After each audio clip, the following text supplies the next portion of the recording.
Welcome to this explainer. Today, we're diving into something incredibly practical. We're unpacking the exact step-by-step framework used by district inspection teams to evaluate math teachers. We've actually got our hands on the source document detailing the key metrics for school inspections, and, well, we're going to break the whole thing down.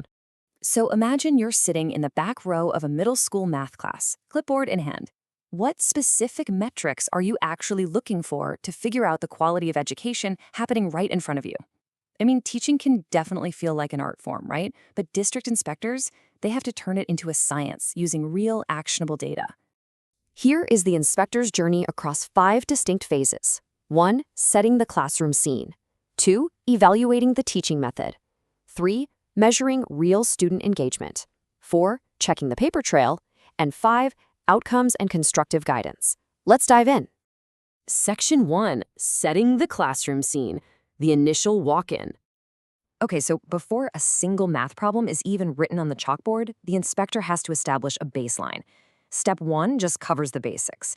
Who's teaching, what class, the medium, and the section. But look at step 2. They're comparing the total number of students to those actually present today. That instantly gives you a snapshot of general school engagement. Then step 3 reviews lesson planning. And they aren't just checking a box to see if a plan exists, they want strict alignment with specific teaching objectives. So right off the bat, the foundation has to be absolutely solid. Moving to section 2, evaluating the teaching method, the live observation. Once the lesson actually kicks off, the focus shifts entirely to pedagogy. Because, let's face it, it's not just about knowing the math, it's all about the delivery. The inspector is checking, are the questioning techniques actually prompting critical thinking, or is it just rote memorization? Are teaching aids being used to bring those, abstract concepts to life? They also check if the teacher is up to speed with the latest developments in the subject. This just goes to show that math really isn't a static set of rules. And great teachers, they have to be lifelong learners. Now notice the nuance in how communication is captured here. The framework actually mixes strict binary checks with subjective scales. So on one hand, we have a simple compliance check. Yes or no, is the teacher teaching in English for English medium students? Pretty straightforward. But beyond that, the inspector grades the teacher's command over both spoken and written language on a sliding scale from needs improvement all the way up to very good. It's not enough to just speak the right language. You literally have to wield it effectively. All right, section 3, measuring real student engagement, the student experience. Teaching is a two-way street, right? The output really doesn't matter if it's not being received. And here we see this fascinating dual-layer approach. First, the inspector asks a binary question. Are the pupils actively participating? Yes or no?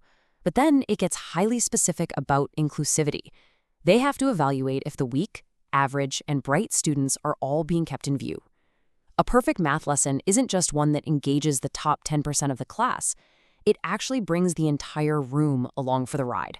This right here illustrates one of the absolutely most critical elements of modern education. The checklist explicitly asks, is the lesson linked to life situations wherever possible? Think about it. How often did we sit in math class wondering, when am I ever going to actually use this? This metric demands that the teacher bridge that gap between abstract equations and the real world, fully recognizing that context is the absolute key to long-term memory. And while the students are working through those real-world problems, the inspector is still watching. Metric 5 evaluates the supervision of classwork on a qualitative scale. Is the teacher just, sitting at their desk? Or are they roaming the aisles, looking over shoulders, checking pencil grips, and jumping in when a student gets stuck? Active supervision is a true hallmark of an attentive classroom. Section 4, checking the paper trail, the administrative audit. So once the live lesson wraps up, the inspector dives into the unglamorous but absolutely essential back-end work. It's a rigorous administrative checklist. They audit the homework. Is the workload appropriate, and is it actually being corrected regularly? They make sure lesson plans are totally up to date. They check exactly how many assessments have been conducted and marked, and verify that progress cards are being issued on schedule. This whole section just proves that great teaching requires immense organizational discipline behind the scenes. Finally, Section 5, outcomes and constructive guidance, the final word. The framework recognizes that a teacher's impact extends way beyond the four walls of their classroom. The inspector explicitly checks for student achievements at the district, state, or even national level. Like, had these students won math Olympiads or regional competitions? It's a super powerful metric that ties the daily grind of, say, grading homework directly to tangible, high-level student success. Nearing the end of the form, we hit metric 25, any other remarks. Now, checklists are fantastic for standardizing evaluations, for sure, but they just can't capture every little nuance of human interaction. This dedicated space gives the inspector room to synthesize the entire observation. They can note the specific energy, the culture, or even unique challenges of that particular classroom that simply don't fit neatly into a yes or no box. And then we have metric 26, the absolute final item on the source document, which simply reads, guidance given to the teacher. Honestly, this reveals the true heart of the whole district framework. The ultimate goal of this rigorous evaluation is not to be some punitive audit, not at all. It's to provide constructive, actionable guidance to help that educator grow their craft. At the end of the day, it's a system built on mentorship just as much as it is on measurement. As we wrap up this explainer, I want to leave you with this thought.